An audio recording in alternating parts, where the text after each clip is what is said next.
On vous souhaite la bienvenue, on espère que tout va bien. Vous voyez, ça c'est le problème du direct. Hein. Comment ça va, Philippe David ? Ça va super bien, mais alors je vais vous raconter une chose vécue par rapport à notre gouvernement. J'ai écouté Les Vraies Voix vendredi depuis Strasbourg et on nous parle des problèmes de pouvoir d'achat en France. Je vais vous avouer une chose, j'ai passé la frontière. Quand vous avez des enfants, les couches c'est moitié moins cher, tous les produits d'hygiène c'est 2 à 3 fois moins cher, l'essence je l'ai payé 20 centimes de moins. Alors on nous parle souvent du modèle allemand, Bruno Le Maire nous parle souvent du modèle allemand. Je pense que s'il veut enquêter sur le niveau du pouvoir d'achat des Français, il suffit de passer un pont à Kiel et savoir pourquoi les Allemands vendent beaucoup moins cher que nous. Est-ce qu'il y a un rapport avec le fait que vous écoutiez Les Vraies Voix en fait ? Non, mais je disais que j'écoutais Les Vraies Voix quand même en plus pour le plaisir. J'attendais une chute parce qu'on avait dit du bien de lui vendredi. C'est tellement rare. Ça mérite d'être souligné. Non, mais c'est parce qu'il nous avait payé. Hein, c'est pas, ça n'est pas vous voulez que je fasse la météo ? Non, mais c'est une vraie question. Allez-y, faites donc la météo, Elisabeth Lévy. Voilà. Bien que, comme vous le savez, je réprouve l'usage de l'adjectif beau uniquement pour les temps ensoleillés, que je préconise qu'on l'emploie aussi parfois pour la pluie et le brouillard, qui sont aussi très beaux. C'est vrai. Comme c'est bien dit. On y va. Il vaut mieux que vous ne fassiez pas la météo. Ouais. On n'aurait pas grand-chose à vendre, c'est ça le problème. Allez, au sommaire de cette émission, à 17h30, le grand débat du jour. Il est temps de sortir du mirage de la gratuité universelle, n'importe quoi, lance Bruno Le Maire. Le ministre de l'économie s'attaque au modèle social français, trop coûteux selon lui.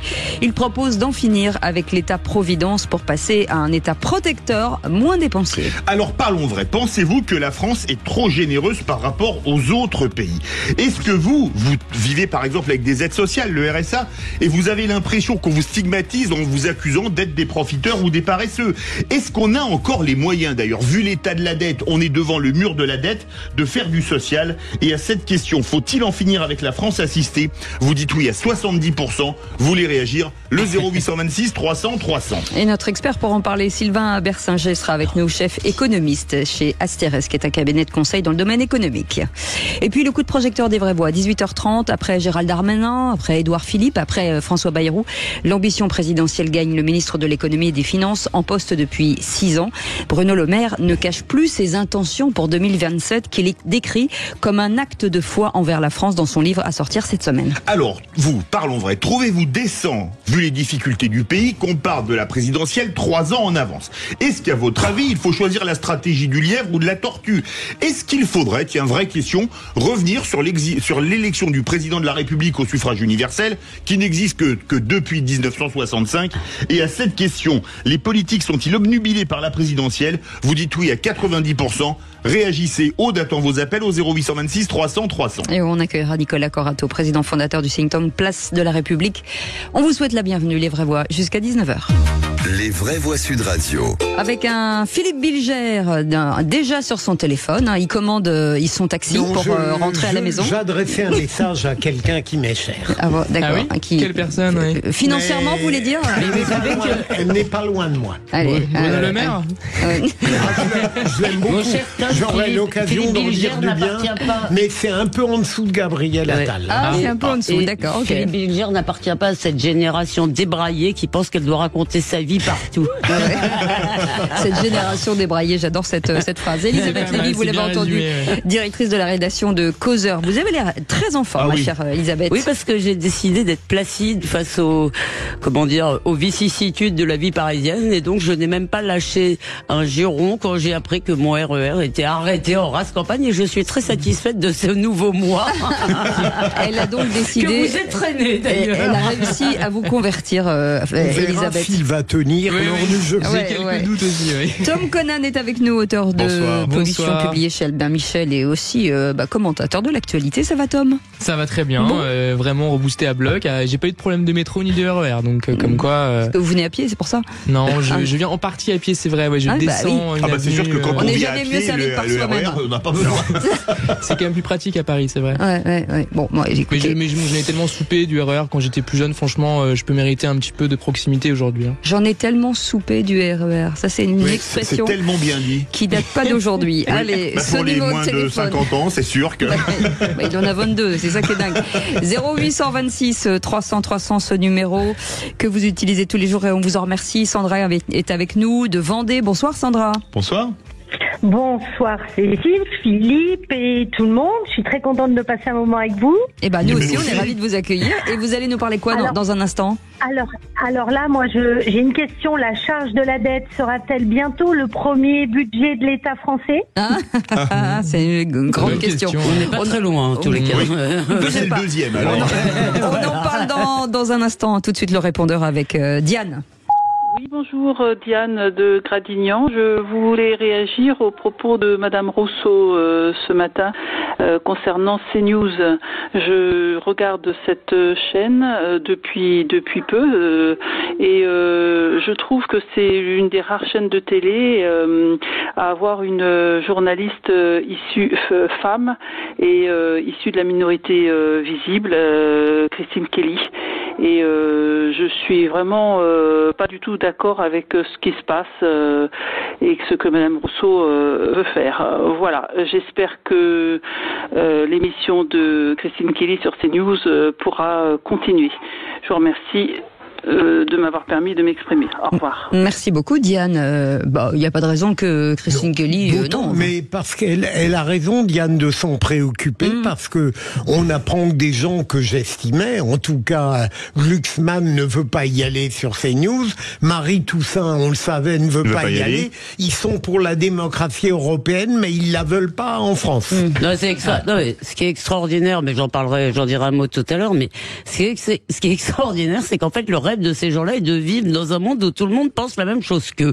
Et que ils devraient être contents en réalité, parce que ça fait longtemps que beaucoup de gens se plaignent, si vous voulez, du ronronnement un peu, du fait que plus il y a de médias, plus ils disent tous pareil. Enfin, il y a une chaîne qui introduit, disons, de la diversité idéologique. Et ils devraient vraiment, au contraire, se féliciter de cette arrivée. Mais en fait, ils détestent la diversité idéologique. Pour le reste, ils l'adorent. Et ça, c'est vraiment, je trouve, cette pulsion de censure à gauche. Après, c'est pas vraiment la censure en l'occurrence. Les gens, ils veulent en fait. Ils peuvent choisir discriminer les médias pour leur propre campagne, leur propre communication. Quand on voit Fox News aux États-Unis, il y a plein de gens qui vont pas sur Fox News parce que c'est une chaîne qui est assez marquée. Voilà. Pour autant, personne ne veut supprimer Fox News aux États-Unis a priori. Enfin, mais je peux juste vous répondre. Il y a un intérêt de CNews pour ces gens.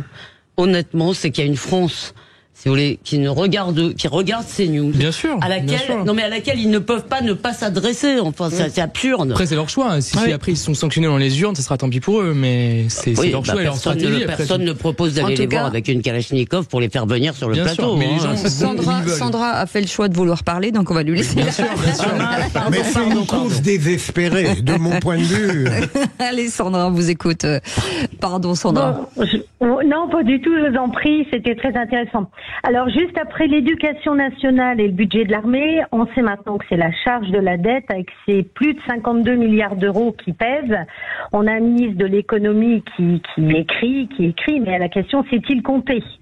Alors moi je m'interroge parce qu'il parle effectivement du modèle social, mais moi je pense qu'il y a un moment où il va falloir s'interroger sur le modèle de gestion de nos gouvernants, parce que la hausse de la dette, avec la hausse des taux et une économie en berne, où va-t-on ? Donc à un moment, Claude Allègre a parlé de dégraisser le mammouth, et moi je pense que là il va falloir dégraisser l'État entier, le mettre au régime, parce qu'entre les Césaires, les CESE, les comités consultatifs, les doublons nationaux, régionaux, etc., je ne sais pas où on va. Alors nous les Français on se serre la ceinture.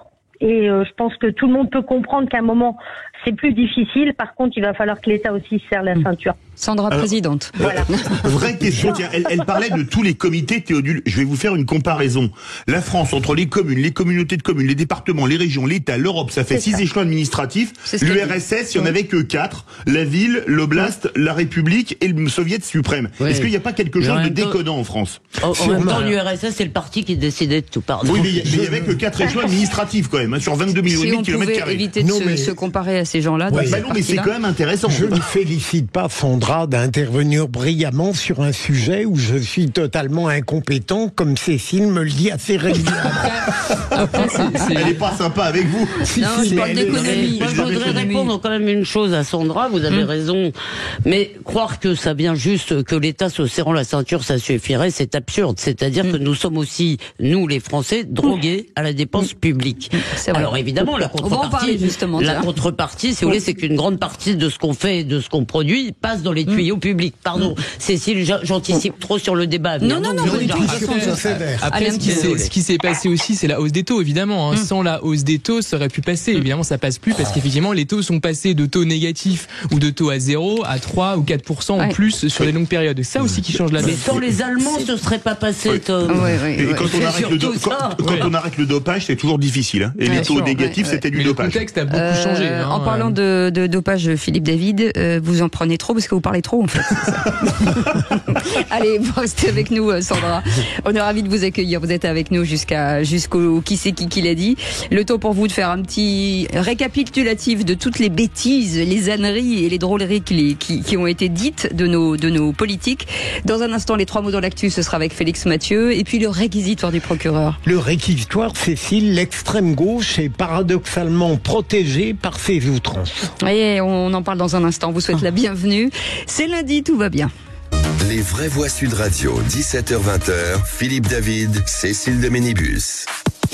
17h-20h, et effectivement, la bonne nouvelle, c'est qu'il reste encore près de 2 heures. Oui, c'est une bonne nouvelle. 1h47 minutes à Exactement. Et l'autre bonne nouvelle, c'est que ça fait 2h15. L'autre bonne nouvelle, c'est que je suis là. Oui, ok. Je vois que personne n'a célébré ce fait, c'est terrible. Une sorte de narcissisme qui devient une gangrène. Et surtout une absence totale de soutien. Et de surmoi. C'est ce qu'on appelle. Là, c'est pas un vent, c'est une tempête. C'est abyssal. C'était un vide. Alors là, vraiment, c'est le plus grand vent de l'histoire. C'est un jour de René Chichon. Bon, et comme Tom Conan est là, ouais, super. Elisabeth Lévy est avec nous, Philippe Bilger, bien entendu, et vous. C'est ravissant. Même Félix Mathieu qui vous aime beaucoup, il même c'est pas, chouette qu'il soit là, c'est chouette. Bienvenue. Merci Félix, c'est sympa quand même. Oui, il y a une complicité entre eux qui est d'ailleurs très honorable. C'est très chouette. Dans un instant, les 3 mots dans l'actu avec vous, Félix Mathieu. De quoi parle-t-on? De ces 9 interpellations après l'attaque d'hier soir contre le commissariat de la Courneuve en Seine-Saint-Denis, de ces plus de 87% des voix pour Vladimir Poutine hier à la présidentielle. C'est 10 points de plus qu'il y a 6 ans, l'absence d'opposition crédible. Et puis des fonctionnaires et infirmières libérales appelés à se mobiliser. Demain, en 3 mots, ça donne attaque, simulacre et grève. Allez, on vous récupère dans un instant. En attendant, c'est le réquisitoire du procureur. Les vraies voix Sud Radio, le réquisitoire du procureur. Philippe Bilger. Et c'est sur les outrances de l'extrême gauche que vous voulez requérir, monsieur le procureur. Ça n'est pas la première fois que Philippe Poutou, qu'à une certaine époque, je ne détestais pas. Parce que j'ai toujours beaucoup aimé les gens aux antipodes extrêmes de moi. Mais là, je ne veux pas abuser, tout de même. Parce que il a l'habitude de cracher sur la police, de louer les émeutiers, de célébrer le désordre, et il l'a fait assez souvent. Mais à propos de la Courneuve hier, le préfet Nunez a totalement raison de stigmatiser cette attitude. Il jette du feu sur de l'incendie, il loue les gens qui ont créé plus que du désordre. Et paradoxalement, on est tellement indigné en réalité qu'on considère que notre indignation suffit, comme si une poursuite rajouterait une forme de redondance parfaitement inutile. D'abord, on a malheureusement une justice qui n'intervient pas d'initiative, même quand elle le peut. Je ne sais pas, imaginons un état de droit. On entend ces phrases-là, eh bien, lorsqu'on est un parquet structuré et qu'on peut le faire, on poursuit d'initiative. Mais comme on ne le fait pas, eh bien, il passe tranquillement entre les gouttes et on se dit « Ah, c'est l'extrême gauche, c'est l'outrance, c'est un extrémisme scandaleux qu'on dénonce bien moins que l'autre extrémisme. » C'est choquant. Réaction très courte, Elisabeth et Tom, parce qu'on est en retard. Non, mais je vois pas le rapport directement avec Poutou, en fait, parce que finalement, c'est Poutou qui a mais j'ai bien compris, mais il n'est pas le représentant à lui seul de toute cette frange-là. Ça résume absolument pas la position, je veux dire, qu'il peut y avoir dans ce camp politique-là. Il y a quand même des propositions très intéressantes dans d'autres domaines. Ah bon, lesquelles? Je sais pas. Pardon, vous avez dit une réaction courte. Non, mais voilà, courte. Ça résume, c'est un peu court, disons. Non, moi, la seule chose... J'aurais dû parler de Pou, simplement, et pas de Poutou. Vous nous aviez annoncé, en fait, que vous alliez dire que ces outrances les servaient, et je remarquais, moi, avec satisfaction, que dans les sondages aujourd'hui, Raphaël Glucksmann, qui ne fait pas non plus une campagne absolument brillante, et fait plus que Manon Aubry. Il a dépassé. Donc, ça veut dire quand même, je crois, que toutes leurs outrances, peut-être leur ont fait perdre quand même un peu quelques électeurs. J'ose l'espérer. Allez, tout de suite, les 3 mots dans l'actu avec Félix Mathieu. Les vraies voix Sud Radio. Bonsoir Félix Mathieu. Bonsoir tout le monde. 3 mots qui sont attaque, simulacre et grève. 9 jeunes, dont 7 mineurs, interpellés en Seine-Saint-Denis après l'attaque du commissariat de la Courneuve au mortier au cocktail Molotov hier soir. Le préfet de police annonce des renforts de forces de l'ordre. Le score record de Vladimir Poutine, réélu à plus de 87% des voix, 10 points de plus qu'en 2018. Le président ukrainien Volodymyr Zelensky dénonce un simulacre à l'unisson des chancelleries occidentales. Et puis un mardi de grève s'annonce pour les fonctionnaires et les infirmières libérales. Les vraies voix Sud Radio.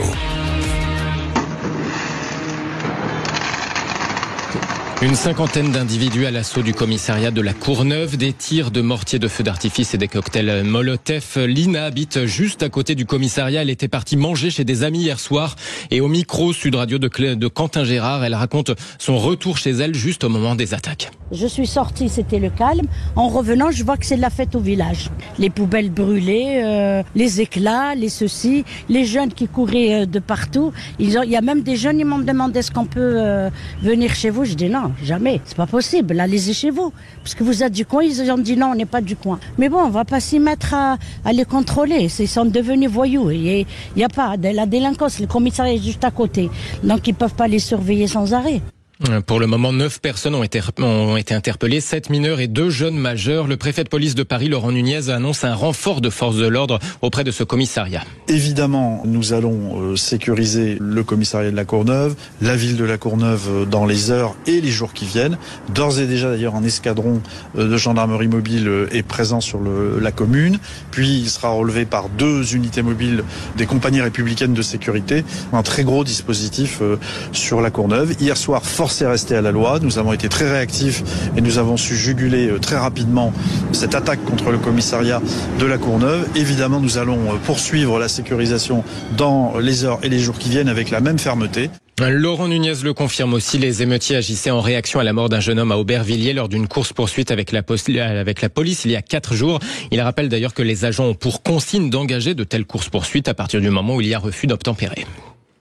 Et puis le deuxième mot, simulacre. Vladimir Poutine réélu à plus de 87% des voix. C'est son plus gros score en quasiment un quart de siècle au Kremlin, 10 points de plus que lors de sa dernière réélection il y a 6 ans. Moscou et ses alliés se félicitent de cette victoire écrasante. Ils veulent y voir la preuve de l'union nationale autour de l'assaut contre l'Ukraine.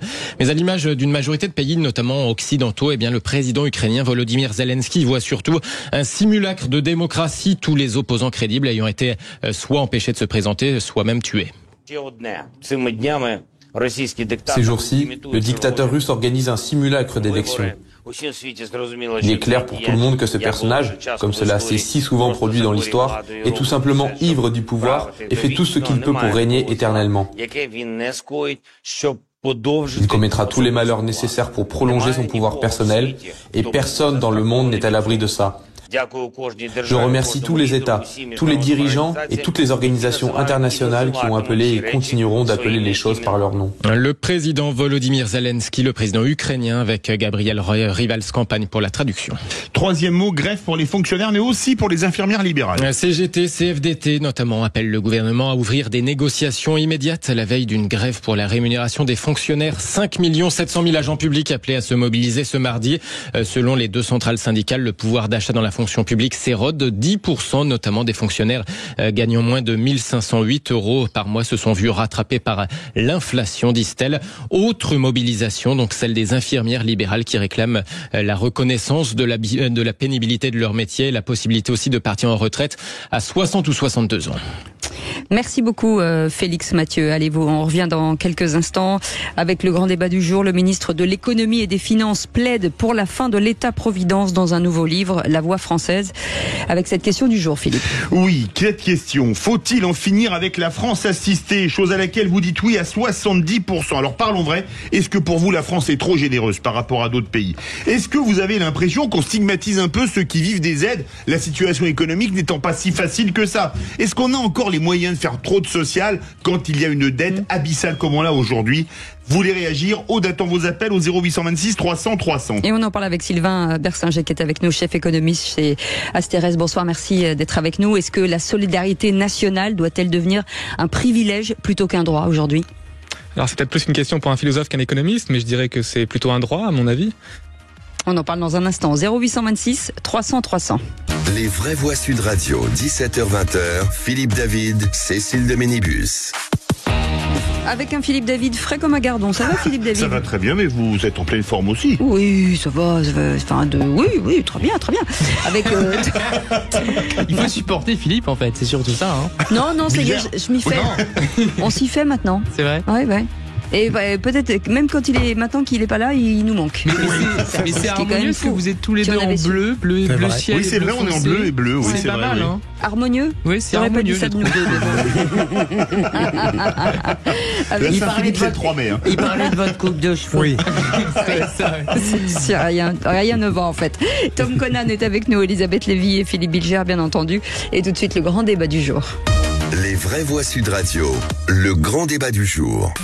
Je pense qu'il faut reprendre cette question de l'assurance chômage. Je ne crois pas à l'accumulation de dépenses année après année qui deviennent des acquis sur lesquels on ne bouge pas. Notre modèle social au sens large coûte trop cher par rapport aux moyens qu'on a aujourd'hui. À peine un tiers des privés d'emploi inscrits à Pôle emploi qui sont indemnisés. Il faut un dispositif d'assurance chômage où on touche à la durée. Nous avons des coûts de santé qui explosent. 40% des privés d'emploi sont sous le seuil de pauvreté. Il faut arrêter de stigmatiser les chômeurs. Mais la gestion des personnes qui n'ont pas d'emploi, qui doivent en reprendre un, pour moi, c'est à l'État de s'en occuper.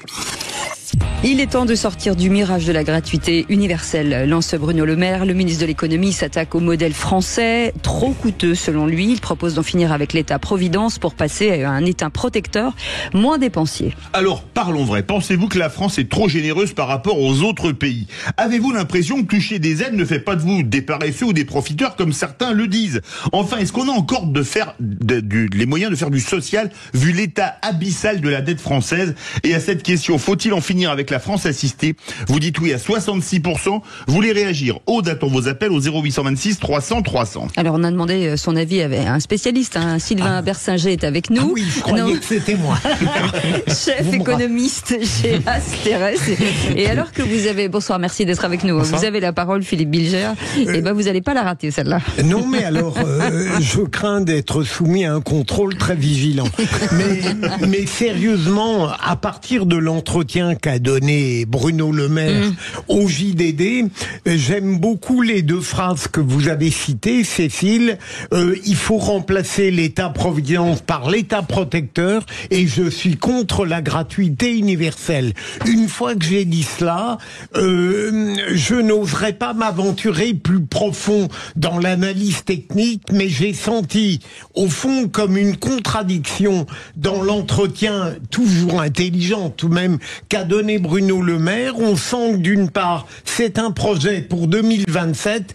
Il se pose clairement comme l'un des candidats de la droite ou du macronisme pour être en lice en 2027. Et d'autre part, il me semble un peu gêné parce qu'il est condamné à valider tout ce qui se passe à l'heure actuelle sous l'égide d'Emmanuel Macron, dont il est le ministre, mais il est évident qu'il piaffe et qu'il n'approuve pas tout ce qu'on lui fait faire.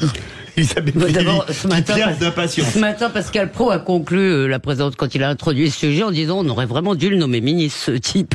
ce qui est quand même assez drôle, parce qu'effectivement, il est quand même aux affaires depuis 7 ans.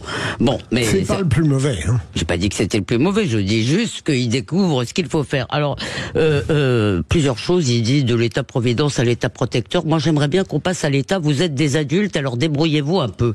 Parce que, si vous voulez, moi j'ai l'impression de vivre en Union soviétique. Hein. Franchement, non mais c'est vrai, je veux dire, je n'en peux plus, si vous voulez. La première chose, c'est que le problème n'est pas de toucher des aides. Si vous voulez, le problème est que on a quand même le sentiment qu'il y a une population qui touche des aides et l'autre qui trime pour les payer. Si vous voulez, c'est pas juste pas individu par individu, mais il y a quand même des gens qui sont enquistés, si vous voulez, dans un statut social assisté, et d'autres qui bossent et qui se font plumer à tous les étages. Mais surtout, moi, ce qui me pose un problème, c'est quelle anthropologie ça a fait de nous. Moi, c'est un problème anthropologique que j'ai avec ça, parce que la merveilleuse idée de l'égalité a fait de nous un peuple plein de ressentiments qui regarde tout le temps, qui fait attention à ce que le voisin n'ait pas plus dans son assiette. C'est ça qui est important. C'est pas ce que j'ai moi, c'est surtout que le voisin n'ait pas plus. Et par ailleurs, ça fait de nous un peuple d'ayant droit et d'assistés. Qui, par exemple, et moi je vois encore, on va encore avoir des manifs de fonctionnaires. Peut-être qu'il faudrait. Les fonctionnaires sont les seuls qui ont vu leur salaire un peu augmenter. Hein. Moi je sais, je peux vous dire, ça doit faire 7 ans qu'à peu près tous mes salaires ont stagné. Donc, je veux dire, et qu'est-ce qu'ils nous demandent quand ils demandent des augmentations? Qui les paye? Donc, si vous voulez, c'est toujours, il faut que l'État, il faut que la collectivité fasse quelque chose pour moi, et ça fait de nous vraiment pas un peuple. Alors effectivement, le discours de Kennedy qui disait faire quelque chose pour son pays plutôt que voilà. Avant de vous demander ce que votre pays peut faire pour vous, demandez-vous ce que vous pouvez faire pour votre pays. Et ça, c'est toujours juste. Néanmoins, en fait, il y a un point qu'il faut jamais occulter, c'est que ce qui s'est passé aussi depuis plusieurs années, depuis plusieurs décennies, c'est quand même une brutalisation de la société, en tout cas de la situation d'un certain nombre de personnes qui sont exclues. Il y a quand même une augmentation des inégalités. Ça vous échappe pas aussi qu'à l'échelle internationale, il y a un certain nombre de soubresauts qui font que il y a la hausse des prix de l'énergie, donc il y a nécessité le bouclier tarifaire par exemple. Il y a également eu la pandémie, comme vous le savez aussi, c'était quand même il n'y a pas très longtemps avec le quoi qu'il en coûte qui, quoi qu'on en pense d'ailleurs, a quand même été utile, a permis à des personnes de pas se retrouver totalement sur le carreau, y compris d'ailleurs des petits entrepreneurs. Donc en réalité tout ça évidemment a creusé la dette et en fait, comme je le disais tout à l'heure, les taux d'intérêt, la hausse des taux d'intérêt nous a mis dans le mur en effet. Ça veut pas dire que c'est le modèle social en lui-même qui est forcément inefficace. C'est ce contexte qui s'est effectivement dégradé et ça d'ailleurs ça date pas d'hier et donc on ne sait pas trop comment faire. On essaye d'ajuster, d'arbitrer la situation en fonction de cette nouvelle donne. Mais je suis pas du tout convaincu que ce soit en coupant dans les dépenses sociales, dans les dépenses de santé notamment, qui sont, je pense, quand même assez impératives, qu'on résoudra quoi que ce soit dans ce pays. Il y aura le FMI à la maison qui leur dira. Allez, Sylvain Bersinger qui est avec nous, chef économiste chez Asterès. Alors, je reprends les mots du ministre de Bruno Le Maire. Il faut reprendre la maîtrise d'un système incontrôlable. On est aujourd'hui dans un système incontrôlable ? Alors, incontrôlable, je pense pas. Je veux dire, les finances publiques françaises, c'est vrai, sont quand même dégradées. On a une dette élevée, on a un déficit public élevé. Je crois pas du tout que la France va devenir, si vous voulez, la Grèce de 2010 dans les années à venir. Cette petite musique. Oui, j'y crois pas une seconde. Voire même l'Argentine de 2001. J'y crois encore moins parce qu'avec l'euro qui est stable, j'y crois encore moins. Non, si vous regardez, je pense que le meilleur indicateur sur la dette publique, le meilleur thermomètre, c'est, alors je vais être un peu jargonneux, je suis désolé, c'est ce qu'on appelle le spread, c'est-à-dire l'écart de taux d'intérêt entre ce que paye la France sur sa dette et ce que paye le meilleur élève, c'est-à-dire l'Allemagne en matière de fiscalité. Ce spread, cet écart, il est stable en gros depuis plusieurs années. Alors, il oscille très légèrement selon les mois, les semaines, mais globalement, il est stable. Donc globalement, ça veut dire combien ? Il doit être autour de le spread, il doit être autour de 0,7-0,8 grosso modo en point. Mais c'est l'évolution. Non, mais c'est l'évolution qui est intéressante. Quand il y avait la crise grecque, le spread s'était envolé de plusieurs points instantanément. Donc pour l'instant, en tout cas, le message. Ça tient. Des marchés financiers, c'est oui, on a une dette publique élevée, oui, on a un déficit public élevé, mais on trouve à le financer assez facilement. Si vous regardez les Américains, en termes de déficit, ils sont dans une situation, je dois dire, bien pire que ils peuvent imprimer autant de dollars qu'ils veulent aussi. Une partie de leur dette. On pourrait en parler longuement, mais je pense que ça ne change pas grand-chose. Mais enfin, ça, c'est encore un autre débat. Mais à l'inverse, vous avez les Allemands qui sont beaucoup plus austéritaires que nous. Donc je crois qu'en fait, plutôt que de parler, alors là, Bruno Le Maire avait raboté 10 milliards il y a quelques temps, maintenant on parle, voilà, est-ce qu'on va couper un peu plus ? Je pense que c'est juste un choix collectif à faire. Est-ce qu'on est prêt à payer beaucoup d'impôts pour avoir beaucoup de services publics, beaucoup d'aides sociales? Est-ce qu'on est prêt ou pas à laisser un peu filer les aides publiques? Il faut faire un petit peu un choix. Soit on fait un choix à l'allemande, plutôt austéritaire quand il y a eu la crise énergétique. Ils ont fait très peu de mesures de bouclier tarifaire comme en France. On a mis des dizaines de milliards d'euros sur la table. Ils ont une économie à l'arrêt, mais ils ne la relancent pas avec le budget. Ou est-ce qu'on a plutôt une stratégie à l'américaine avec d'énormes déficits? Mais il faut faire un choix et l'assumer collectivement. Vous êtes prêt à ce qu'on augmente encore les impôts pour maintenir le système social français, ou vous n'êtes pas prêt? Aude attend vos appels au 0826 300 300. J'ai peur qu'on ait beaucoup d'appels. Il y avait un point que je voulais... Oui. Vous pourrez être plus longtemps. Il n'y a pas de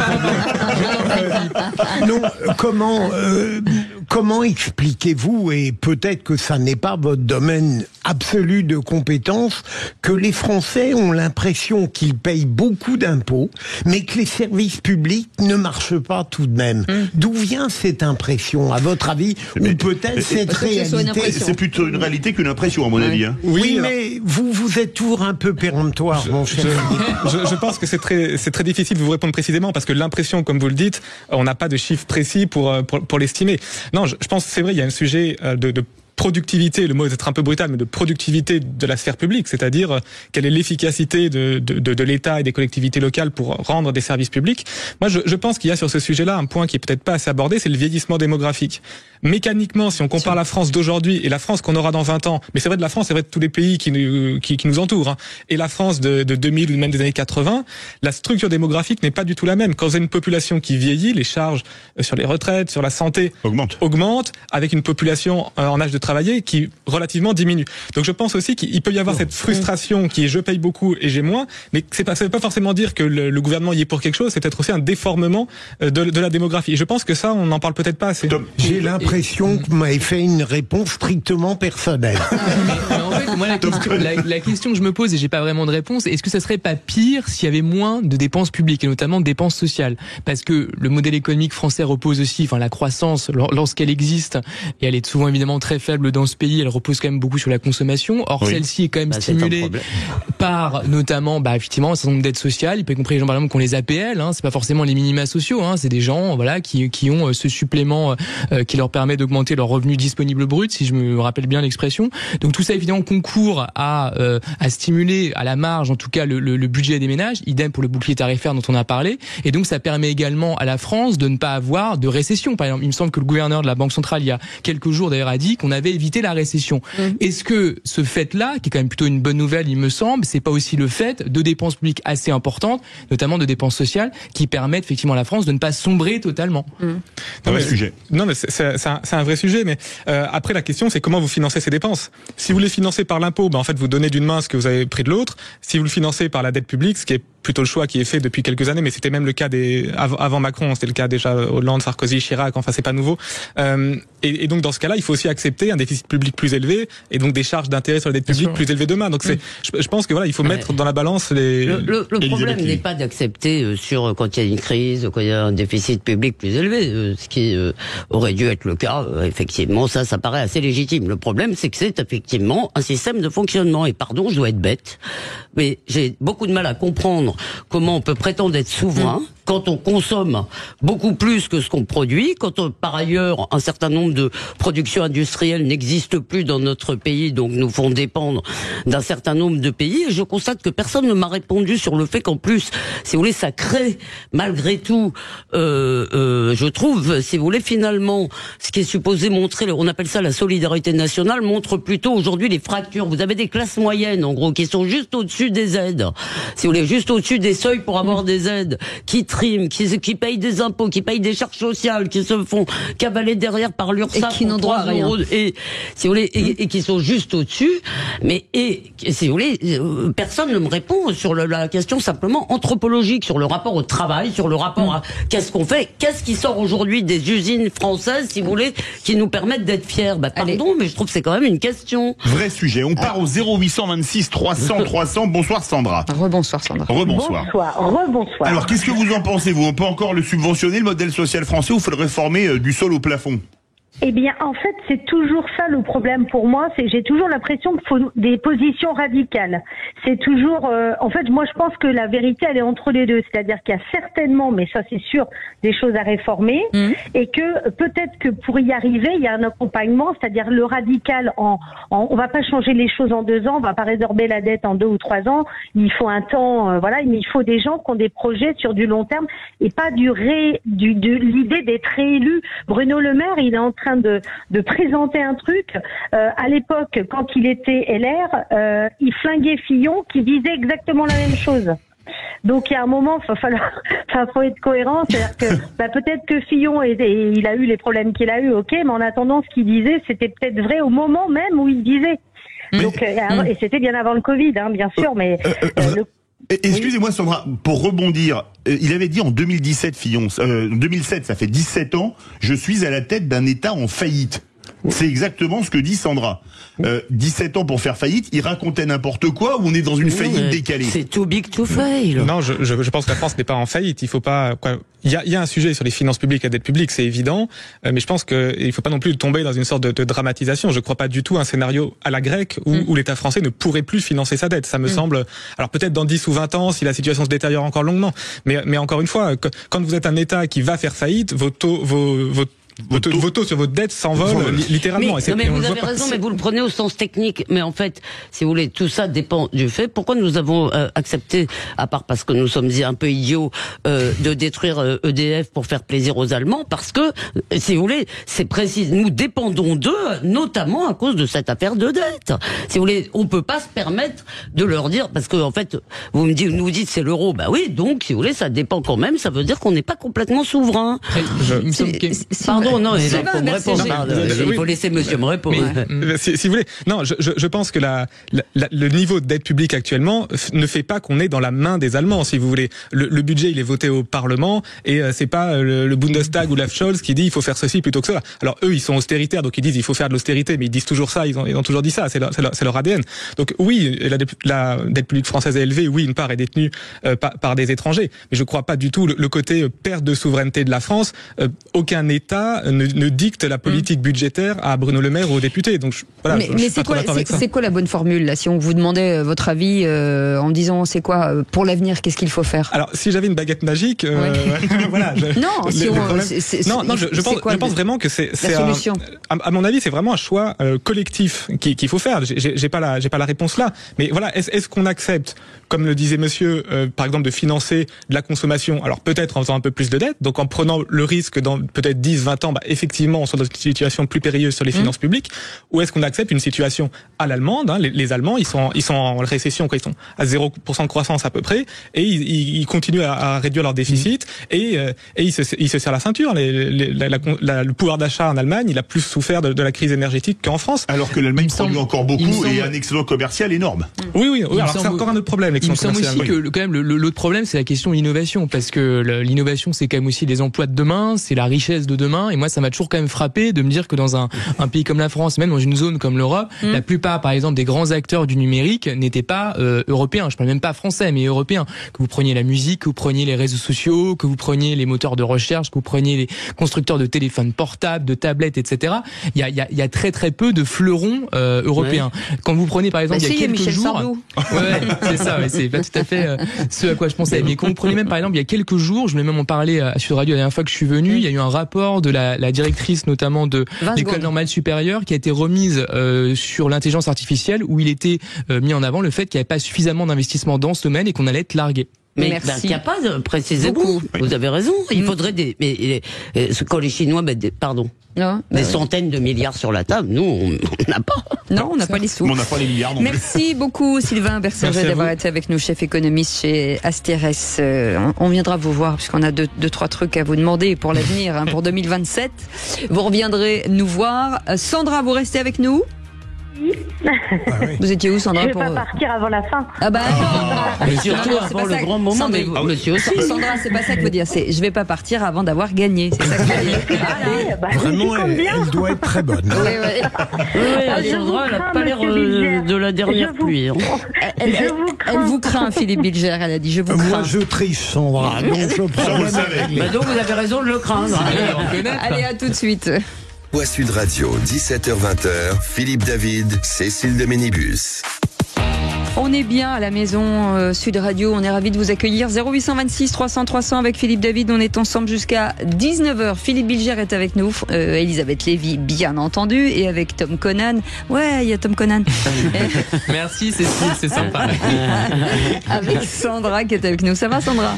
Oui, très bien. Bon allez, on est parti. Et Sylvain Bersinger est resté un adversaire de plus. Bien sûr qu'on l'a gardé. Allez, Sylvain qui reste avec nous. Allez, tout de suite le quiz de l'actu. Les vraies voix Sud Radio, le quiz de l'actu. Et on démarre avec vous Sandra, c'est avec cette première question à 1 point. Qui c'est qui l'a dit ? Oui, ça m'est arrivé de chanter du Michel Sardou sur les lacs du Connemara, mais le temps qu'il décrit est terminé. Désolé Michel. Sandrine Rousseau. Bonne réponse ce matin sur Sud Radio. Bon, moi je me barre. Ça commence trop mal. Faut qu'on réécoute la séquence là. Question, qui c'est qui l'a dit à 1 point également ? Quand je fais un livre-programme, il fait plus de 1000 pages. Celui-là, on fait à peine 130. Sandra. Bruno Le Maire. Bonne réponse de Sandra. Sandra, ils font grise mine dans le studio. Je les vois parce que j'ai mis en vidéo. Excellent. C'est bon. Elle est trop forte Sandra. Vous habitez où Sandra ? En Vendée. En Vendée. Qu'est-ce qu'elle me fait rire ? Elle est énorme. Il va falloir revenir. Qui c'est qui l'a dit 3 points sur Aya Nakamura. C'est une icône française. Waouh, Mélenchon. Non, c'est une ministre. Oui, mais oui. Belloubet. Rachida Dati. Non. Ah non. Non. Oui. Manon Aubry. Non, elle est pas ministre. Non, c'est Castera, non. Non. Panier Runacher. Marie Lebec.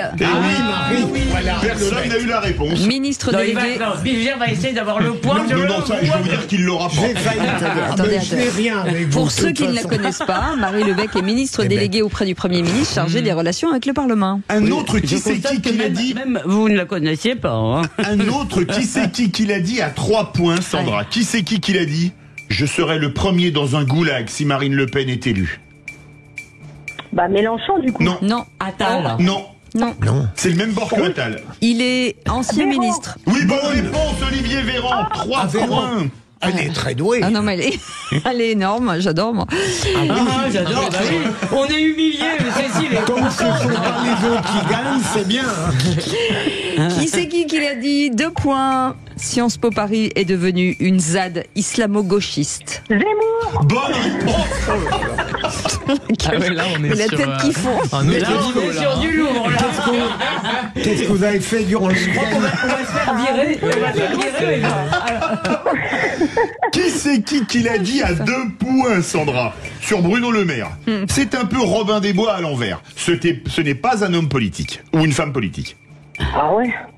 Robin des Bois à l'envers. Non. Elisabeth Lévy, elle pourrait dire ça. Allez-y, non. Glucksmann, C'est une femme. syndicaliste. Binet. Bonne réponse. Le plus rapide a été Tom Conan. Non. Le plus rapide a été Tom Conan. Si, c'est Mais vrai. non, mais attendez, excusez-moi. Non, mais attendez, on va Mais demander. depuis que vous avez vu Sandra. votre petite fille, vous délirez. Mais n'importe quoi. Sandra, vous avez entendu Tom ou Philippe Bilger ? Je vais dire Tom parce qu'il gagne toujours, Monsieur Bilger. Merci Sandra. Bien entendu. Je vous aimais bien. Il y a chez Sandra une équanimité qui me plaît. Allez, on y va. Une question à 3 points. La vraie question, c'est de savoir si l'on va pouvoir échapper une fois de plus au faux duel que voulait imposer Emmanuel Macron et au Rassemblement national. Mélenchon. C'est Manon Aubry ou Non, Mélenchon. C'est pas Mélanie. Bonne réponse de Philippe Bilger. Là, on peut pas me gruger. 3 points. Non, mais parce qu'on est honnête. c'est fini. Eh bien, écoutez, c'est Sandra avec 7 points qui finit en tête devant Philippe Bilger. 3 points, Tom Conan 2 points, Sylvain Bersinger et Elisabeth Lévy sont Fanny. Bravo Sandra. Merci beaucoup Sandra, on vous embrasse très fort. Bisous. À bientôt. Allez, On vous déteste, mais enfin, c'est pas grave. La méchanceté. Allez, dans 10 minutes, le tour de table de l'actu avec Philippe Bilger. C'est très simple. Un homme assassine une femme réelle parce qu'il est amoureux d'une femme virtuelle. Tom Conan. Une agression homophobe dans le 10e arrondissement. Et vous, Elisabeth Lévy? Eh bien, je voulais revenir sur l'estimable Sandrine Rousseau et ses pulsions de censure. De censure. Et merci beaucoup Sylvain Bersinger d'avoir été avec nous. Allez, on fait une petite pause, à tout de suite. Les vraies voix Sud Radio, 17h-20h, Philippe David, Cécile de Ménibus. Ils sont très en forme ce lundi. Philippe Bilger est avec nous, Tom Conan et Elisabeth Lévy et vous, 0826 300 300. Ça va Philippe David? Ça va très bien, en pleine forme, et vous? Bah écoutez, très bien. Dans un instant, vous avez la parole avec Félix Mathieu. Je fais ce que je veux avec mes cheveux. Oui, on va parler discrimination capillaire, figurez-vous, car l'Assemblée nationale se prononce dans 10 jours sur une proposition de loi qui entend les combattre. Magnifique. On en parle dans un instant. En attendant, Philippe David. J'ai souvent reproché aux politiques leur rhétorique basée sur le fait ce que je dis et pas ce que je fais, une rhétorique qui s'applique désormais à certains syndicalistes, je pense en particulier à Sophie Binet. Pourquoi donc? Parce que la patronne de la CGT, qui refuse l'air quasi écœuré de s'exprimer devant un micro de CNews, n'a pas les mêmes problèmes moraux quand il s'agit de faire éditer un de ses livres. En effet, son dernier ouvrage, Il est minuit moins le quart, est édité par Grasset, une filiale du groupe Hachette qui, comme CNews, appartient à Vincent Bolloré. Un choix d'éditeur qui laisse pantois quand on lit dans ce livre, je cite, « Une partie des classes dominantes soutient ouvertement l'extrême droite, subventionnée par de grands patrons, d'Elon Musk à Vincent Bolloré qui crée des ponts avec la droite traditionnelle, ou encore, nouvelle citation, « L'extrême droite prospère sur la montée de l'intégrisme religieux largement financé, là encore par le capital. Ce sont les catholiques intégristes qui prônent le retour de la messe en latin, combattent le droit à l'IVG, ou l'homoparentalité et profitent des largesses de Vincent Bolloré. » Fin de citation. Si on peut soupçonner Sophie Binet de sectarisme en refusant de parler au micro de CNews, difficile de faire ce procès d'intention à Vincent Bolloré qui édite Sophie Binet, qui pourtant lui tape dessus dans son livre. Alors j'aimerais que Sophie Binet fasse preuve d'un peu de cohérence dans ses pudeurs de gazelle éditoriale, mais c'est vrai que si Paris valait bien une messe pour Henri IV, quelques milliers d'euros d'avaloir ou de droits d'auteur valent peut-être bien quelques entraves à sa propre morale pour Sophie Binet. Pardon Philippe, pardon, là, je vais devoir vous contredire. Je pense que le contrat que Sophie Binet avait signé avec Grasset était déjà signé. Et on peut le dénoncer. Oui, mais moi je trouve de dire que c'est pour quelques milliers d'euros d'avaloir. Je trouve pas ça. Ah, j'ai dit peut-être quelques milliers d'euros de droits d'auteur. Mais surtout, ça démontre surtout que le sectarisme profond est à gauche et que en réalité, ceux qu'on prétend éradicateurs de la liberté et d'éditer ou de s'exprimer ne le sont pas. Je trouve que c'est un très bon exemple de la liberté de l'esprit. Après, ce qui se passe aussi, c'est que ça veut pas dire qu'une personne, c'est pas parce qu'une personne comme Bolloré détient un certain nombre de groupes que l'ensemble des filiales, des marques, des maisons contenues dans ce groupe sont obligées de suivre une certaine ligne. Et donc, c'est bien ce que je dis. Donc ça signifie aussi que Binet a peut-être aussi cette interprétation des choses. Grasset n'est absolument pas considéré comme étant une maison de fachos, comme étant un éditeur de penseurs d'extrême droite. C'est une maison généraliste de très grande qualité par ailleurs. Donc, si vous voulez, c'est ça aussi qu'il faut avoir en tête. C'est pas la même chose. Attendez, là, franchement. Tom, c'est ça aussi la question, il me semble. Elle dénonce le capitalisme. La propriété. Oui, j'ai compris. Elle dénonce. Mais apparemment, elle n'est pas empêchée de le faire. Elle dénonce Vincent. Non, mais elle n'a pas été censurée. Par ailleurs, elle dénonce Vincent Bolloré en tant qu'actionnaire. Parce que, quelle que soit la maison qu'il détient, je le vois pas, on le croise pas dans les couloirs à CNews en train de nous dire faites ci, faites ça. Donc, si vous voulez. Mais ce qui est intéressant, c'est qu'évidemment, personne à Grasset n'a songé à caviarder, parce que après tout, des gens auraient pu se précipiter au devant du désir de Attila, puisque les gens, vous savez, il a dit qu'il n'était pas Attila, donc les gens auraient pu se précipiter devant ses désirs en disant oh là là, je vais pas laisser passer ça. C'est très bien que ce soit passé. Ouais, mais c'est comme Canal, par exemple. Même si Canal appartient au groupe détenu par Bolloré, c'est-à-dire que les films, par exemple, financés par Canal, sont dans la ligne de CNews. Vous voyez ce que je veux dire ? Non, mais tout ça pour dire que c'est bien d'avoir des gens comme Vincent. CNews n'est pas non plus dans la ligne que vous prêtez à CNews. C'est bien d'avoir des gens comme Vincent Bolloré pour laisser l'opportunité à ces maisons d'édition de vivre, parce que c'est compliqué pour une maison d'édition. Et de laisser à des gens comme Sophie Binet de s'exprimer, parce qu'elle a évidemment le droit de s'exprimer, cela va de soi. Et donc elle devrait peut-être remercier Vincent Bolloré. C'est bien ce que je sous-entendais. Je crache pas dans la même qui me nourrit en ce qui me concerne. Bon, écoute, je vous nourris moi ? Non, je vous nourris pas. On sait pas, ça peut arriver. Dans nos métiers, on doit avoir le droit de critiquer celui qui nous nourrit. Non, mais bien sûr. Désolé. Sauf moi. Allez, tout de suite, vous avez la parole. Vous avez la parole.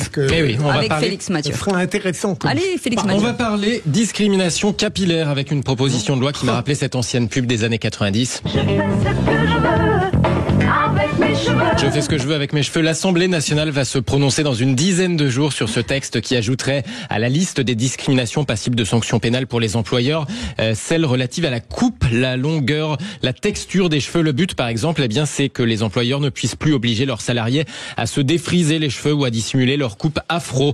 Bonsoir Olivier Servat. Bonsoir Monsieur Mathieu, bonsoir. Bonsoir, bienvenue. Merci d'être avec nous dans Les Vraies Voix sur Sud Radio. Député Lyotte de Guadeloupe, auteur de cette proposition de loi. Merci d'être avec nous. Pour vous, les discriminations déjà répertoriées dans la loi ne suffisaient pas. On a par exemple, si on prend les discriminations des coupes afro, ça peut pas être sanctionné en tant que discrimination raciste avec la législation existante ? Il est vrai que l'article L225 du Code pénal prévoit 25 critères de discrimination, dont la discrimination physique. Mais vous voyez là, je suis en zoom avec vous et je vous regarde. Et principalement, quand je vous regarde, je vois votre visage et ce que vous avez au-dessus de la tête. Je ne sais pas dire si vous êtes en situation de handicap, je ne sais pas dire si vous êtes obèse, je ne sais pas dire d'autres critères. Donc, indéniablement, ce critère physique capillaire est un critère qui mérite notre attention. D'autant plus que il y a une jurisprudence de Steward d'Air France qui a abouti après 10 ans de procédure où ce steward avait perdu en première instance et en deuxième instance pour discrimination. Et finalement, la Cour de cassation lui a donné raison, non pas sur le principe de discrimination capillaire, parce qu'il ne pouvait pas porter les cheveux en tresse plus longs que l'encolure, contrairement aux femmes, mais pour un principe de discrimination genre homme-femme. Donc j'ai identifié là un trou dans la raquette qui permet de pouvoir permettre aux législateurs et aux juges de pouvoir sanctionner cela. Et d'ailleurs, ça n'est pas qu'une question, je dirais, anecdotique. Elle ne concerne pas que les Noirs, faut bien le dire, puisque il est vrai que 2 femmes noires sur 3 se disent devoir changer leur coupe de cheveux lorsqu'elles postulent à un emploi. Mais il y a aussi une femme blonde sur 3, et rousse aussi, qui dit qu'elle doit, pour progresser dans l'entreprise, se teindre les cheveux en brun parce que ça paraît plus intelligent aux yeux de l'employeur. C'est aussi une problématique sanitaire parce qu'il est prouvé que les personnes qui utilisent des produits lissants ont 3 fois plus de chances d'avoir des cancers du col de l'utérus ou des fibromes. Et c'est aussi une problématique sociologique et psychologique parce que Jean-François Amadieu, qui est un professeur à la Sorbonne émérite, dit que s'aplatir les cheveux, c'est s'aplatir soi-même. Et quand on s'aplatit sa personnalité soi-même, on n'est ni bien pour soi, ni bien pour la société. Monsieur le député, j'ai le plus grand respect pour votre fonction, mais est-ce que vous me permettez de poser une question sous forme d'alternative? J'hésite entre le ridicule absolu ou le sérieux. Et apparemment, vous développez la thèse que c'est très sérieux ce que vous allez proposer, c'est refus de discrimination capillaire.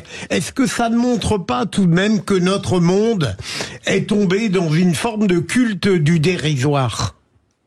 Vous savez, nous sommes 777 députés et on s'occupe de plusieurs sujets et nous sommes les représentants du peuple. Ça m'est venu d'où? C'est une étude réalisée aux États-Unis qui démontre cela et une souffrance réelle. Et quand je fais toujours des auditions avec un certain nombre de personnes, qu'est-ce que j'apprends? Je vous ai parlé de l'aspect de santé publique. Je vous ai aussi parlé de l'aspect représentation et je vous dis, après avoir discuté avec des chirurgiens, il y a ce qu'on appelle les alopécies. Liées à des tractions. Pardon, d'abord, vous avez dit une chose qui moi me choque. Je finis. Ah pardon, mais bon. Les alopécies de traction où on oblige parfois des personnes à se tirer les cheveux et ça n'est pas bon finalement. On doit accepter, je dirais, l'originalité. Absolument. Pour que chacun puisse être heureux. Allez, un petit mot d'Elisabeth Lévy, si vous permettez. Excusez-moi parce que pardon, monsieur le député, mais quand vous dites s'aplatir les cheveux, c'est s'aplatir soi-même. Excusez-moi, laissez aux femmes qui ont envie de s'aplatir les cheveux la liberté de le faire. Il faut quand même arrêter de tout voir à l'aune de la discrimination, de la race. Alors peut-être qu'il y en a qui le font parce qu'elles pensent que, et ça c'est effectivement tout à fait déplorable, parce qu'elles pensent devoir le faire. Allez. Mais franchement, il faut quand même arrêter de mettre de la discrimination et de la victimisation dans tout, quoi. La douleur d'autrui n'est qu'un songe, madame. Quand vous ne l'avez pas vécu vous-même, vous trouvez ça dérisoire. Je peux vous dire que pour ceux qui le vivent au quotidien, pour ceux qui sont obligés d'être aujourd'hui en emploi après s'être aplati des cheveux, qui veulent pouvoir retourner aux cheveux naturels et que leurs collègues ou leurs patrons leur disent tiens, aujourd'hui t'as pas les sur la tête, ça n'est pas la même situation. Merci cher monsieur le député Olivier Servat était avec nous, député Lyotte de Guadeloupe. J'ai juste à dire que les femmes de 35 à 44 ans trouvent que les hommes les plus attirants sont les chauves. Donc voilà. Ça, elles ont bon goût. Ça ils ont du goût. Oui, mais elle n'exclut pas Philippe David. Les vraies voix Sud Radio, 17h-20h, Philippe David, Cécile de Ménibus. On est très heureux de vous retrouver chaque lundi, tous les jours de 17h à 19h avec nos vraies voix du jour, en l'occurrence Philippe Bilger qui est avec nous, Tom Conan ce soir bien entendu, et Elisabeth Lévy. Ça va les amis, vous êtes en forme? Très bien, on est super. content. Et Tom, c'est important qu'il soit là. Ah ouais, c'est important. Je suis d'accord, il faut le rappeler régulièrement. En fait, il suffit de se plaindre et de passer pour une victime et tout le monde s'occupe de vous. Je vais faire aussi ouin. Allez, c'est la stratégie. Bienvenue à tous, 0826 300 300, n'hésitez pas à utiliser ce numéro. Aude vous attend et tout de suite le tour de table de l'actu des vraies voix. Encore ces stupides actualités. Ça dépend de la masse d'informations. Quand il a rien à dire, il dit rien. Il n'a pas été élevé chez les porcs, excusez-nous. Le tour de table de l'actualité. Et Philippe Bilger voulait parler d'un fait divers sordide. Oui, je ne suis pas, ne me posez pas de questions trop précises sur cette affaire dramatique, mais elle m'a intéressé, je dirais, par sa seule superficie. Un homme a assassiné sa compagne à coups de couteau et de marteau parce que et il est donc interpellé, placé en garde à vue, et c'est seulement le deuxième jour que les gendarmes lui apprennent qu'en réalité, il a assassiné sa compagne réelle, évidemment, à cause d'une compagne virtuelle qui avait été créée par un escroc, et il a pensé réellement que cette compagne virtuelle existait, et il a commis cet assassinat au nom de cette virtualité. Ça éclaire de manière assez stupéfiante certaines dérives de ce monde, où on va finir par prendre en permanence le virtuel pour le réel. Le monde est fou. Moi, je suis absolument fasciné par cette histoire. Il y en a une autre qui est pas exactement la même, mais c'est le violeur de Tinder. Oui. Qui est et donc effectivement. Mais là, non, mais celle-là est magique. Celle-là, c'est vraiment un sujet de roman, cher Tom. C'est-à-dire le type qui il est tellement pris, c'est Cyrano, hein, franchement, il doit savoir parce écrire. Que le numérique provoque des émotions de la même manière que le monde réel, et comme aujourd'hui on passe parfois un tiers, les 2 tiers de la journée sur ces écrans, bah effectivement ils deviennent réels. Mais non, là il pensait, c'est quelqu'un qui lui a fait. Il y avait une personne réelle, mais c'était pas la blonde. C'était pas la blonde en question. C'était ce qu'on appelle un brouteur, c'est-à-dire des escrocs qui vous arnaquent à distance. Ouais, enfin en même temps, il a pas la lumière dans toutes les pièces. Mais ça c'est clair.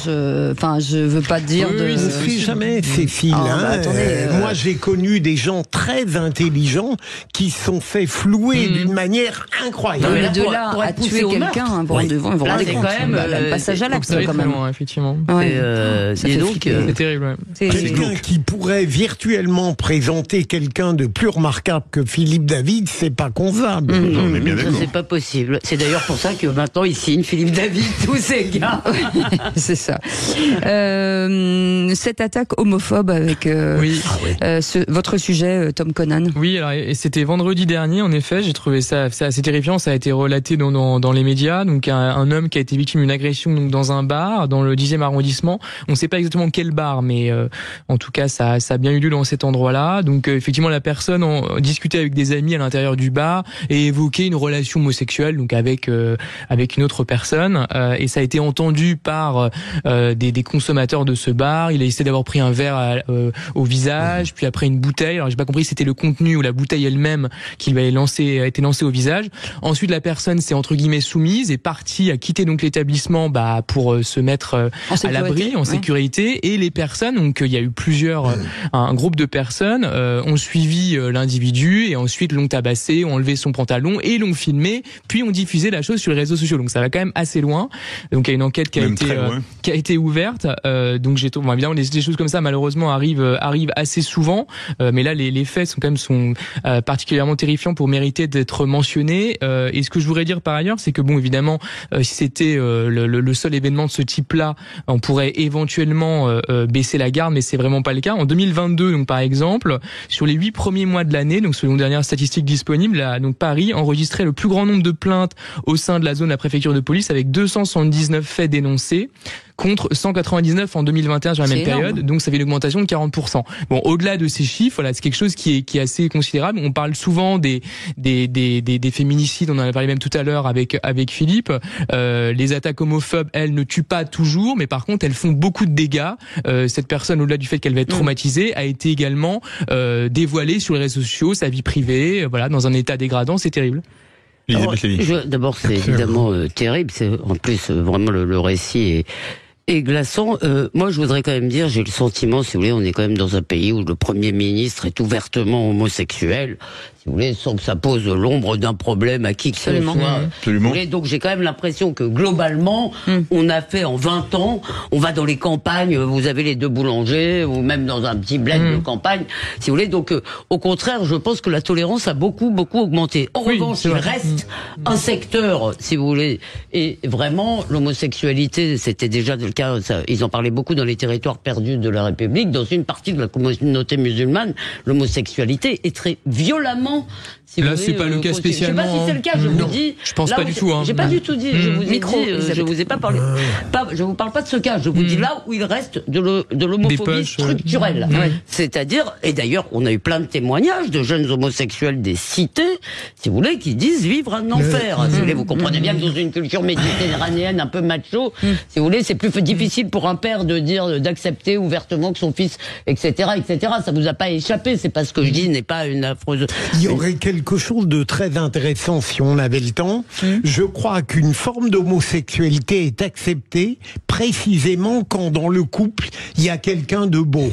Bizarrement, alors qu'on a fait un grand progrès dans les relations hétérosexuelles en ne qualifiant pas esthétiquement forcément l'un des membres du couple homme-femme, regardez-le, comme le dit très bien Elisabeth, avec Gabriel Attal, ça passe parce qu'il est beau. C'est clair. Je sais pas, mais en tout cas, il y a un élément. Ça fait longtemps qu'il y a des ministres. Ça fait longtemps qu'il y a des ministres ouvertement homosexuels. Oui, alors peut-être que ça passe parce que non, mais peut-être que ça passe parce que ça ne se voit pas surtout. C'est ça qui est. Voilà. Non, mais il y en a qui le sont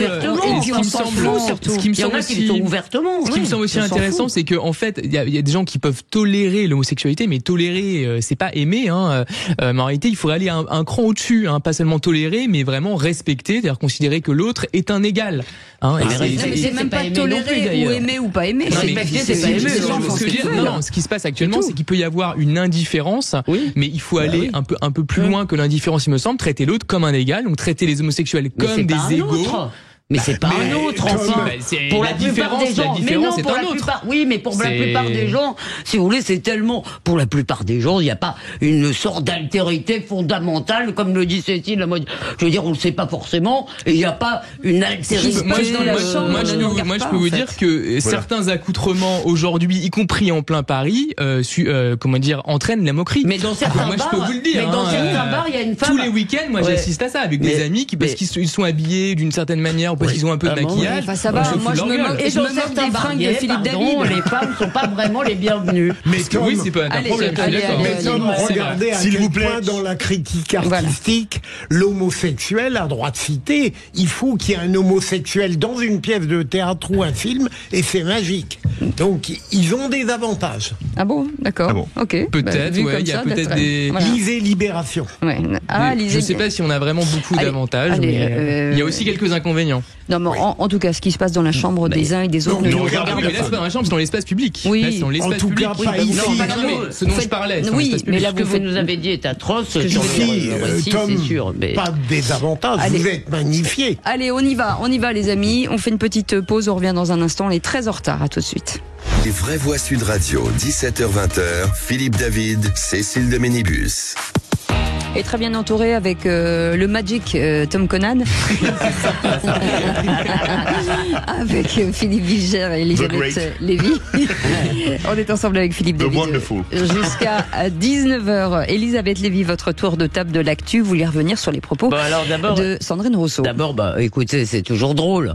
Parce que Sandrine Rousseau dit qu'il faudrait interdire CNews au nom du pluralisme. C'est ça qui est marrant, en fait. Ouais, non, alors elle n'a pas dit qu'il faudrait, elle dit que comme on ne peut pas l'exclure, je dirais.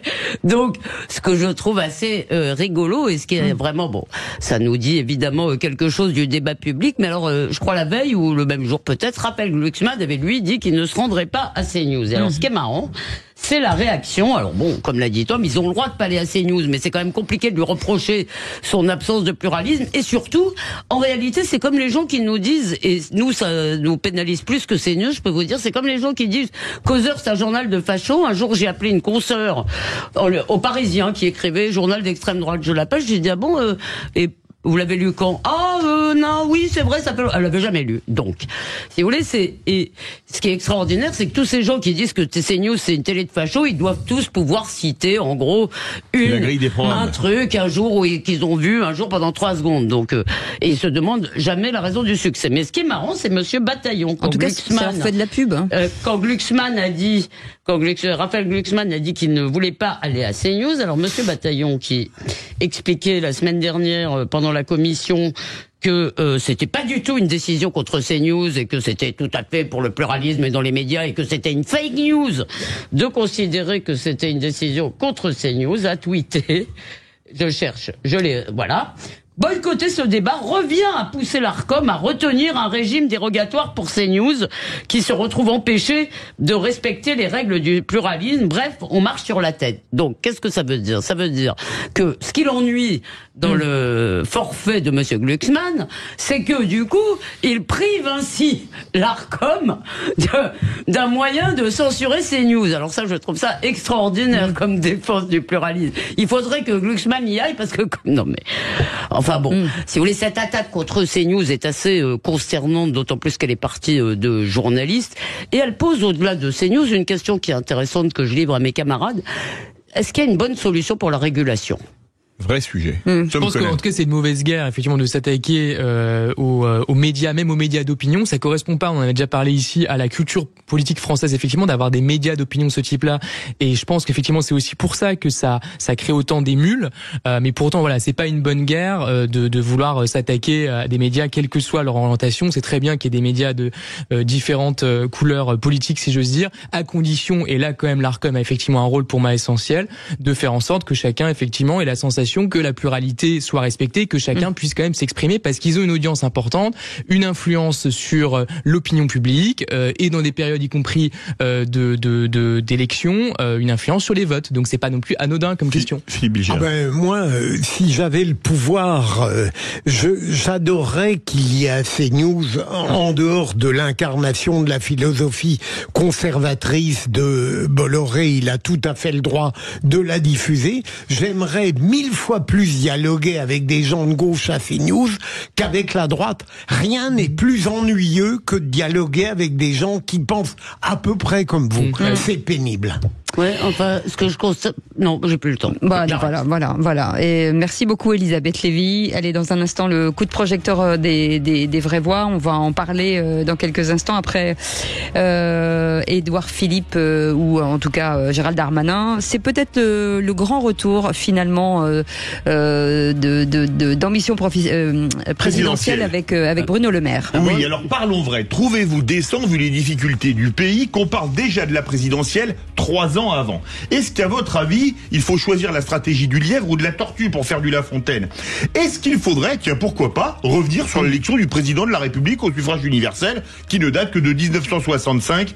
Et à cette question, les politiques sont-ils obnubilés par la présidentielle? Vous dites oui à 94%. Vous voulez réagir? Le 0826 300 300. Et on va en parler avec Nicolas Corato, qui est avec nous, président fondateur du think tank Place de la République. Bonsoir Nicolas Corato. Merci d'être avec nous. Bonsoir. Est-ce que ambition présidentielle peut rimer avec bilan mitigé? Ambition, je ne vois pas de quoi vous parlez concernant Monsieur le Maire. Et bilan mitigé, il faudrait voir. Monsieur le Maire je crois, à part quelques fractions de secondes pour écrire quelques livres, est en fonction depuis le 17 mai 2017. Absolument. Les vraies voix Sud Radio, 17h-20h, Philippe David, Cécile de Ménibus. C'est les vraies voix jusqu'à 19h avec Philippe Bilger, avec Tom Conan, Elisabeth Lévy et vous au 0826 300 300. On vous souhaite la bienvenue. Tout de suite, le coup de projecteur des vraies voix. Les vraies voix Sud Radio, le coup de projecteur des vraies voix.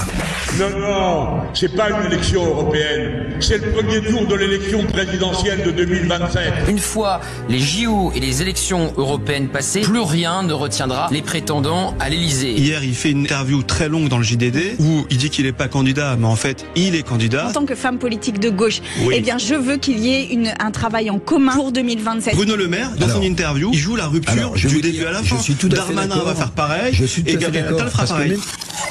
Et l'ambition présidentielle gagne. Le ministre de l'économie et des finances, en poste depuis 6 ans, Bruno Le Maire ne cache plus ses intentions pour 2027 qu'il décrit comme un acte de foi envers la France dans son livre à sortir cette semaine. Oui, et parlons vrai. Est-ce que pour vous, vu les difficultés du pays, ça vous semble décent ou pas qu'on parle déjà à tout bout de champ de la présidentielle qui aura lieu dans un peu plus de 3 ans?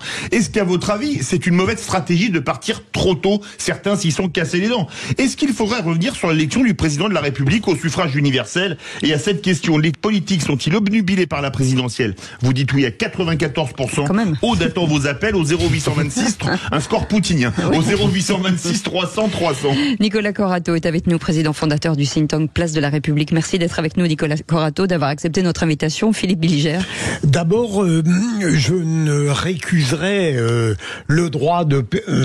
aucun droit de se présenter au présidentiel à partir du moment où on considère qu'on en a la possibilité, l'aptitude, voire la compétence. Et Bruno Le Maire me semble un ministre qui, depuis 6 ans, en dépit d'imperfections, bien sûr, a tout de même tenu de manière pas trop médiocre le sort du ministère qui lui était confié.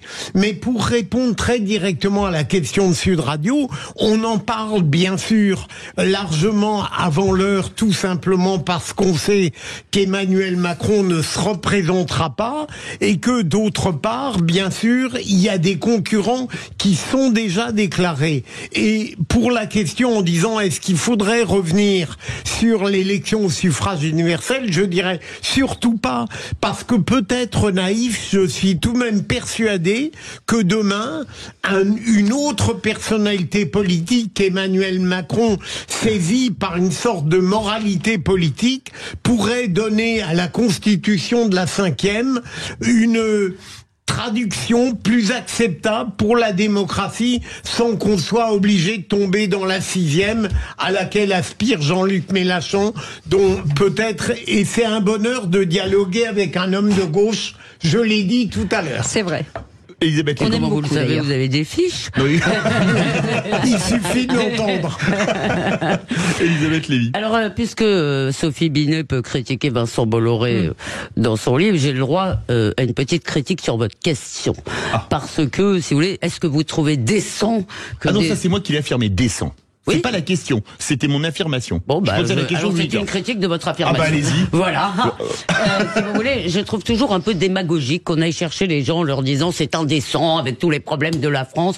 Quand vous faites de la politique, d'accord, si vous ne voulez pas accéder au pouvoir, si vous n'avez pas envie de le garder ou d'y rester, il faut faire autre chose. Ça veut pas dire que vous ne vous occupez pas des problèmes de la France. On peut pas dire ça en plus de Bruno Le Maire. Et en plus, c'est là, moi, tout le monde dit ah oui, il écrit des livres. Bah oui, bah c'est un de nos rares ministres qui lisent et qui écrivent.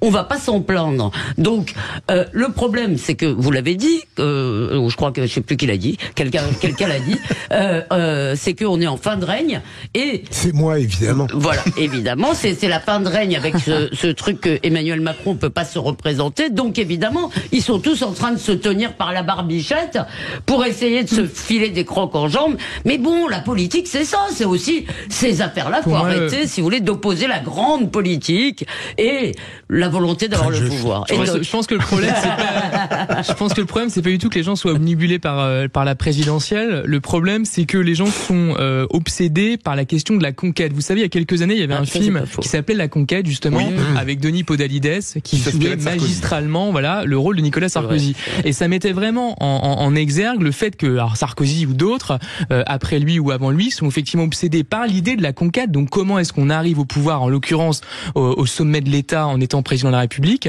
le seul job intéressant, comme disait Jacques Attali il y a quelques années, je crois, expression intéressante aussi.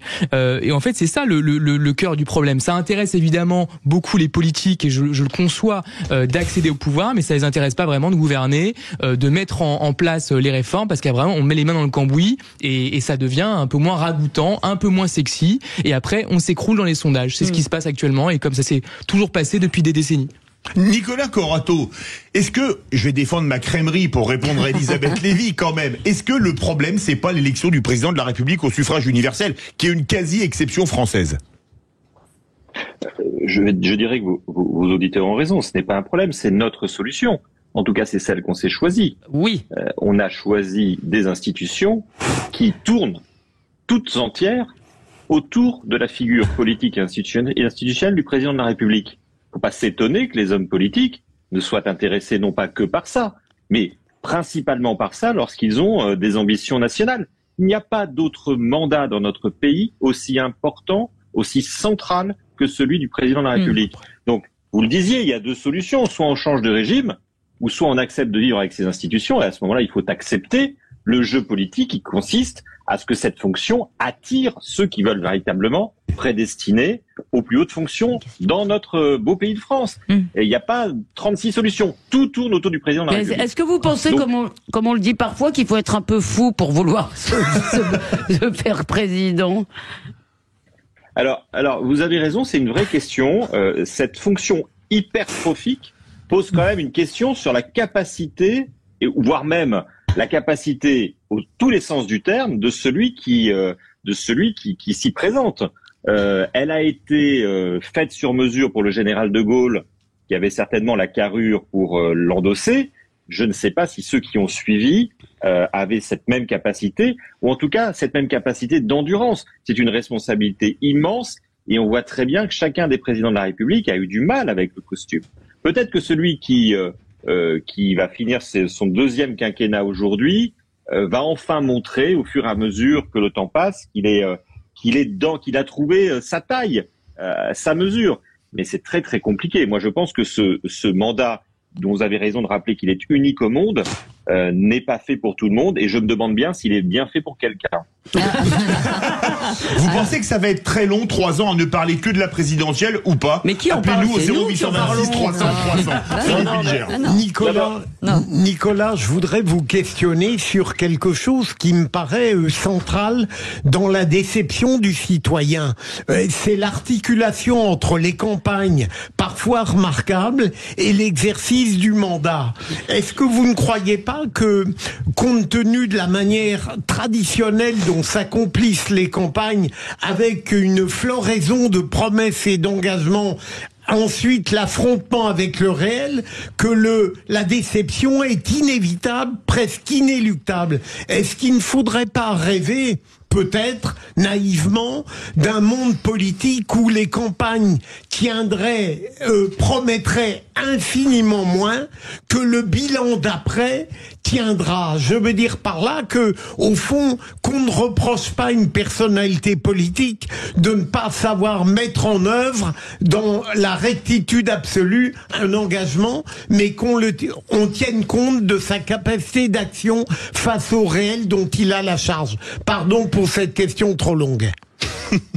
Non, mais je vous remercie, Philippe. Moi, je me demande, est-ce que nous sommes prêts collectivement à renoncer au mythe de l'homme providentiel? Est-ce qu'on accepterait, nous, parce que je pense que c'est bien d'incriminer tout le temps les élus, les hommes politiques, mais nous, électeurs, nous avons une forme de responsabilité. Ce n'est pas nous qui construisons l'offre politique. Mais d'une certaine manière, pour reprendre notre question et la reformuler, est-ce que tous les 5 ans, nous ne nous remettons pas à croire à cette mythologie de l'homme providentiel pour être immédiatement déçus ensuite? Et je pense qu'il y a en France ce mythe de l'homme présidentiel. Je faisais référence au général de Gaulle, qui a créé cette fonction. Ça n'est pas pour rien. Je veux dire, la fonction providentielle du général de Gaulle, elle est très ancrée dans la fonction présidentielle tout court aujourd'hui.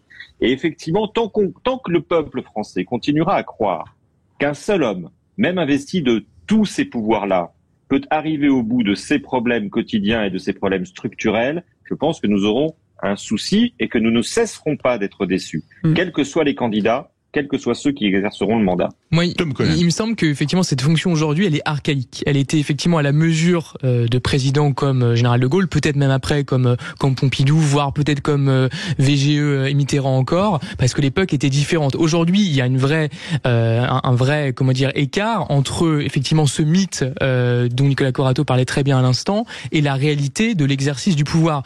Pour des raisons très simples, moi qui me viennent à l'esprit spontanément, la Banque centrale européenne aujourd'hui, elle s'occupe de la politique monétaire. Elle est d'ailleurs indépendante, comme vous le savez. L'Union européenne a l'initiative, en tout cas, d'un certain nombre de lois, enfin, s'agissant notamment des règlements, et a un poids aujourd'hui très important. Et une grande partie des lois, comme vous le savez, qui sont votées aujourd'hui par le Parlement français sont quand même d'origine européenne. Ça, c'est le deuxième point. Et ensuite, il y a d'autres questions, on pourrait dire encore plus internationales, comme les questions écologiques, les questions fiscales, les questions financières, qui aujourd'hui relèvent une régulation internationale en grande partie. Prenez des critères même très techniques, par exemple les critères de solvabilité des banques, etc., etc. Donc en réalité, ce n'est pas seulement une fonction qui est inadaptée, c'est une fonction qui est archaïque, qui ne correspond plus à la réalité des compétences, des prérogatives de ce même président. Moi j'ajoute, mais si vous voulez, je pense que c'est ça qui est un problème, c'est-à-dire que nous élisons des gens qui n'ont pas les manettes. Et il me semble, d'ailleurs, le président Macron, quand il s'adressait aux fonctionnaires il y a peu de temps, vous avez dû suivre ça, qui a dit, en gros, qui a reconnu lui-même, d'ailleurs, et tous les présidents nous ont dit ça, qu'en fait, il faut pas croire que cette espèce de tout-puissant auquel on croit, qu'il appuie sur un bouton et ils arrivent à faire appliquer, disent-ils, je sais pas, peut-être un tiers de leurs décisions, parce que derrière, il faut que l'administration accepte. Je parle pas simplement des étages. Donc, si vous voulez, j'ai l'impression, pour en finir par une question, que ce qu'on reproche aujourd'hui aux présidents et aux politiques, c'est plutôt leur impuissance que leur omniprésence, omnipotence, etc. Nicolas Corato. Il dodeline de la tête. Vous avez dodeliné. C'est pas une réponse de Normand, mais on leur reproche un peu les deux. C'est-à-dire que plus ils nous vantent leur omnipotence et plus ils nous présentent leur omnipotence. Enfin, regardez comment se déplace le président de la République. Je ne parle pas d'Emmanuel Macron, je parle en général. Regardez cette fonction un peu sacramentelle. Il guérit les écrouelles, dans la République qu'on présente à tout le pays à longueur de temps. Et puis effectivement, à côté de ça, la reconnaissance implicite ou explicite d'une forme d'impuissance depuis des années. Je pense quand même que, vous savez, il y a une chose très très intéressante quand vous parlez avec des proches d'Emmanuel Macron. Ces gens vous disent, mais c'est incroyable, des gens brillants comme ça, intelligents comme ça, on n'en a pas vu un seul. Il y en a un tous les 20 ans. Et ben on a envie de se dire, est-ce qu'on a vraiment besoin de quelqu'un d'aussi intelligent à la tête du pays? Est-ce qu'on n'a pas besoin de quelqu'un qui partage un peu plus ses décisions, qui demande son avis à plus de gens, peut-être moins intelligent, peut-être moins savant, mais en tout cas plus participatif. Et il y a quelque chose, je rejoins ce que disait votre intervenant, d'effectivement assez archaïque dans la pratique du pouvoir, non pas dans ce régime de la Ve République, mais à l'Élysée. Et on voit bien que mettre une seule personne au centre d'une institution aussi pléthorique que celle de la Ve République, c'est nécessairement déséquilibré. Je pense qu'aujourd'hui, les Français ont l'habitude de fonctionner avec plus de contre-pouvoirs dans leur vie quotidienne, plus de contradictions, plus de débats. Mais il faut une incarnation quand même. Il faut quand même une incarnation. Au-delà de ses pouvoirs, le président est quand même supposé être un peu le successeur du roi. Il incarne. Mais il n'a pas besoin d'être aussi vertical. Madame Lévy, Élisabeth II incarnait parfaitement la couronne britannique sans avoir le moindre pouvoir. C'est pas vrai. Est-ce que la dilution des partis, des candidats qui d'un même parti s'opposent, j'ai l'impression qu'il y a quelques années on n'avait pas vraiment ça. Il y avait un homme providentiel qui sortait d'un parti, donc tout le monde se rangeait derrière lui. Aujourd'hui, ça n'est plus le cas. On voit bien que là, dans la majorité présidentielle, ils viennent tous de partis un peu à droite et à gauche, et on voit bien que finalement tout le monde se tire dans les pattes, ce qui n'arrange pas et ne donne pas non plus une image solide du présidentiable, en fait. Si j'ai été clair. On a voulu donner l'impression, et peut-être que l'arrivée d'Emmanuel Macron au pouvoir en est un signe, que cette fonction était à la portée non pas du premier venu, mais à la portée du premier coup politique, et que c'était celui qui partait le plus vite, le premier, de manière la plus originale. De toute façon, que cette fonction était prenable, qu'il fallait plus attendre 40 ans de vie publique ou de vie politique pour avoir éventuellement une chance d'y parvenir. Et donc aujourd'hui, effectivement, cette fonction, elle est accessible. Je dis pas que vous, moi, on peut se présenter à la fonction au premier mandat de France et avoir une chance d'être élu, mais des hommes politiques, des femmes et des hommes politiques qui hier n'auraient eu aucune chance, même en pensée, de devenir président de la République, aujourd'hui savent que c'est à portée de main. Et la révolution portée par Macron là-dessus donne encore des signaux très très forts aujourd'hui. Est-ce qu'au fond, Nicolas, pour sans doute forcer le trait, il n'y a pas quelque chose de très étrange dans le terme monarchie républicaine? Au fond, monarchie, est-ce qu'on ne cesse pas, au fond, de nous consoler de l'exécution de Louis XVI, comme l'avait d'ailleurs très bien dit à une certaine époque Emmanuel Macron? Et l'adjectif républicaine dont on abuse en permanence, est-ce que ça n'est pas une forme presque de conscience qu'on n'est pas vraiment doué pour la République dans ses vertus essentielles? C'est vous qui le dites, comme dirait l'autre, mon cher Philippe, mais je peux vous rejoindre. Allez, est-ce que nous ne serions pas, nous les Français, un peu immatures politiquement? Oula. À vouloir toujours les régimes les plus libéraux et rechercher finalement des incarnations quasi monarchiques du pouvoir. Est-ce que ça ne fait pas notre immaturité politique qui fait aussi notre charme? Ça s'appelle une contradiction. Une contradiction de ce pays. Est-ce que nous ne sommes pas un peu immatures politiquement pour parler autant de République et en appeler autant un monarque? Merci beaucoup Nicolas Corato, président fondateur du think tank Place de la République. Et si